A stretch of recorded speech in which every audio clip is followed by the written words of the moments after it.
So we're not that far off from the release date of Indiana Jones 5, The Dial of Destiny, on June 30th. We have a lot of people out there like Kathleen Kennedy, Phoebe Waller-Bridge, James Mangold, Steven Spielberg, really promoting this film, talking more and more about it, and really just for acting in a very desperate way to get people into the theaters, to see this thing, to really rise those box office number results.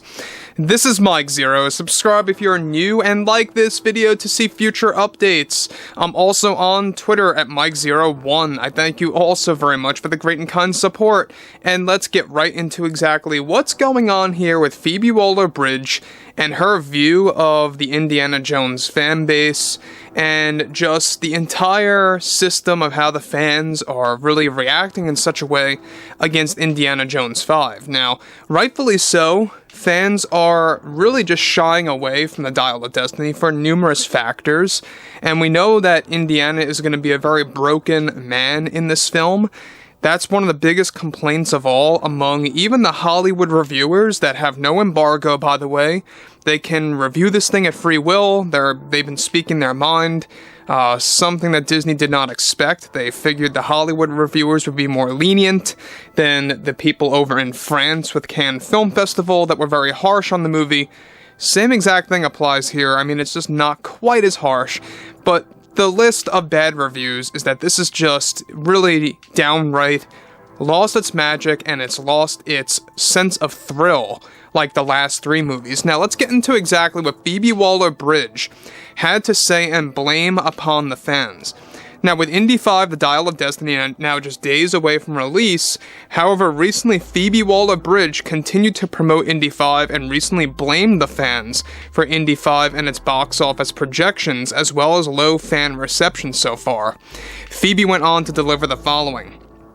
All these nonsense box office projections and critics giving us negative press is seriously rooted back to the loud and opinionated fans that just fear the importance of diversity, equality, as well as female empowerment in this film. It's something myself and James felt needed to be at the forefront, as well as Kathleen Kennedy of this film. And it's disgraceful to see fans react in such a way. I put much blame on the outspoken fans that are against our vision, that played a large role in the reported box office projections, along with what critics think the film is going to be like, that is not making it easy for us to please the fans that just want to have one last fun ride with Indiana Jones by Harrison Ford. Now guys, before I get to the next piece that Phoebe Waller-Bridge talks about, let me just say one thing here.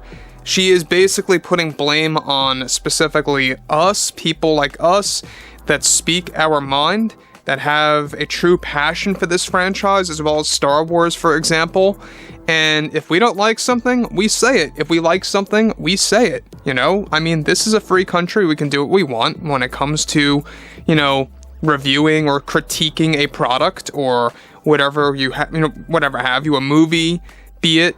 And we have a system here where basically now the creators have been always blaming the fans. I mean, this is nothing new.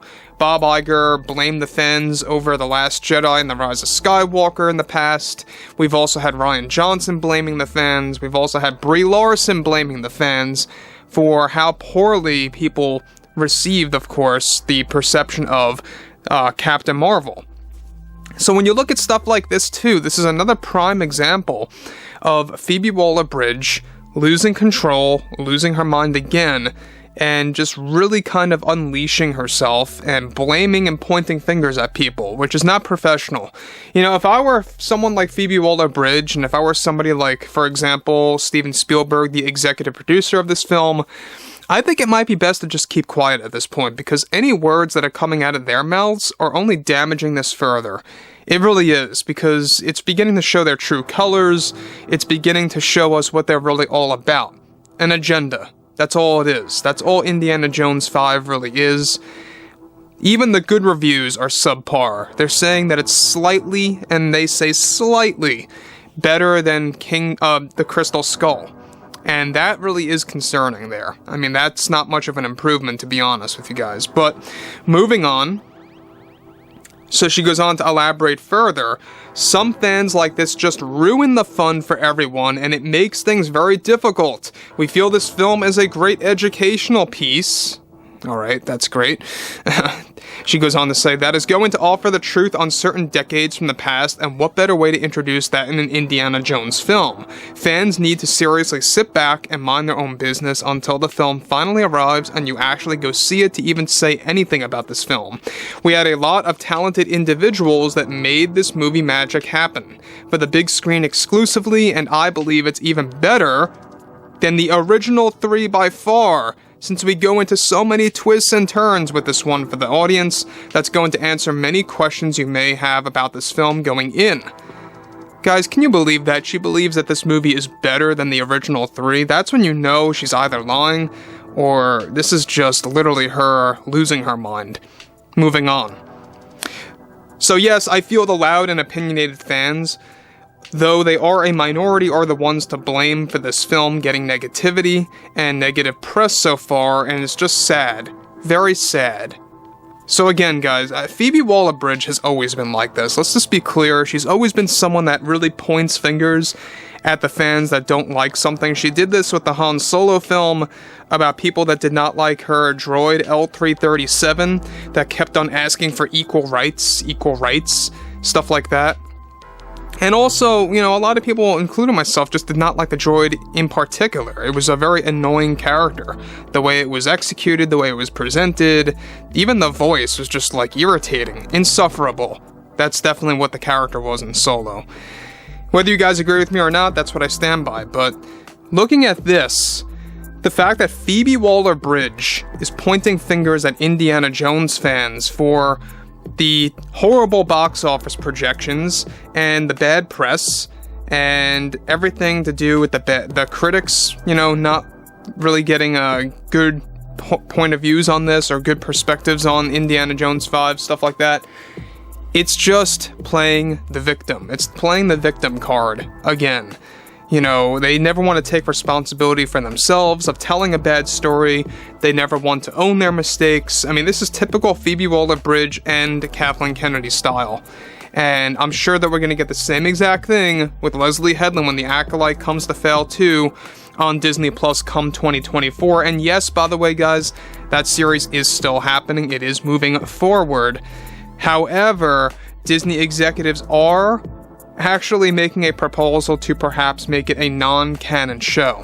That's still being decided upon to kind of dwindle down the amount of backlash, because they know going in, this movie is very much harsh because it's very agenda driven. It has nothing to do with George Lucas's Star Wars or his philosophy. And again, Leslie Headland is someone that deeply said in a podcast that for people that expect George Lucas in the room or his vision in the story only are misogynists. That's what she literally said back in 2019, so that tells you all there is about these people, especially people like her and Phoebe Waller-Bridge. It just never, ever ends. So guys, I would like to hear what you all have to say about this below in the comments, and if you guys did enjoy the content for today, make sure to drop a thumbs up on this video to support the channel, and I will catch you guys next time.